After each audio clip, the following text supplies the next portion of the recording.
Right. మీరు నిజంగా manifestation కరెక్ట్‌గా చేస్తున్నారా? అసలు మేనిఫెస్టేషన్‌లు ఎన్ని రకాలుంటాయి? మీరు ఏ మేనిఫెస్టేషన్ చేస్తున్నారు? మీరు ఏ రకానికి చెందినవాళ్ళో ఇవాళ చాట్ బాక్స్‌లో కామెంట్ చేయండి. ఎందుకంటే ఇది తెలుసుకోవాలి. తెలుసుకోకుండా సింపుల్‌గా అన్ని ట్రై చేస్తే వర్కౌట్ అవ్వదు. First visualisation. ఈళ్ళేంటంటే వాళ్ళ విజయాన్ని చాలా ఈజీగా ఒక మూవీ లాగా, ఒక సినిమా లాగా విజువలైజ్ చేయగలరు, ఊహించగలరు.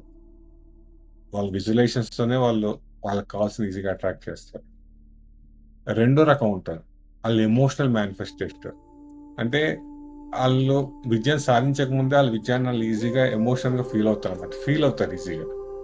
ఆళ్ళ ఫీలింగ్స్‌తోనే వాళ్ళు ఆళ్ళ విజయాన్ని, ఆళ్ళ సక్సెస్‌ని ఆళ్ళు ఈజీగా అట్రాక్ట్ చేస్తారు. 3 పాసివ్ మేనిఫెస్టేటర్ అంటారు ఈళ్ళేంటంటే ఇంకా ఆహ్, కంప్లీట్‌గా యూనివర్స్ మీదో, డివైన్ మీద అంటే దైవం మీద వదిలేసి అంతా పైవాడి చేతిలో ఉందన్న టైపు నమ్మకంతో ఆళ్ళతో డిపెండ్ అయ్యి ఉండిపోతారు. 4 యాక్షన్ మేనిఫెస్టేటర్. వీళ్ళు ప్రతిరోజు వాళ్ళ కలల జీవితాన్ని సాధించుకోవడానికి, వాళ్ళ కలలు నిజం చేసుకోవడానికి చిన్న చిన్న యాక్షన్స్ అన్నది తీసుకుంటారు. వాళ్ళ విజయం వైపు వాళ్ళు అడుగులు వేస్తూనే ఉంటారు. వాళ్ళెప్పుడు ఆగరు. సో, 4 రకాల మేనిఫెస్టేషన్స్ ఉన్నాయి. మేనిఫెస్టేటర్స్ ఉన్నారు. మీరే రకం? మీరు నిజంగా వేరోళ్ళని గుడ్డిగా ఫాలో అయిపోతున్నారా? మీ బలాన్ని మీరు నమ్ముకొని, మీ కలలు మీరు నిజం చేసుకునే ప్రయత్నంలో ఉన్నారో ఒకసారి ఆలోచించుకోండి. మీరు ఏ టైప్ మేనిఫెస్టేషన్ చేస్తున్నారో, మీరు దేంట్లో పవర్‌ఫుల్లో, మీకేది సూట్ అవుతుందో ఇప్పటికైనా అర్థం చేసుకోండి. మీ మేనిఫెస్టేషన్ సరి చేసుకోండి. మీ బలాన్ని మీరు పెంచుకోండి. ఇంకా డీటెయిల్‌గా తెలుసుకోవాలనుకుంటే తెలుసు కదా!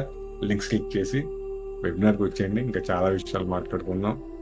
ఎందుకంటే అర్థం కాకుండా ఎవరినో ఫాలో అయిపోతే కోరికలు నెరవేరవు. ఒక మంచి యాక్షన్ ప్లాన్ ఉండాలి. మీ మీ బల మీ బలము, మీ బలహీనత మీరు తెలుసుకొని మీ మేనిఫెస్టేషన్ సరిగ్గా చేసుకుంటే సక్సెస్ చాలా ఈజీగా వస్తుంది. ఓకే. వీడియో నచ్చితే లైక్ చేయండి, ఫాలో అవ్వండి, కామెంట్ చేయండి. Thank you. Stay connected. See you. Bye.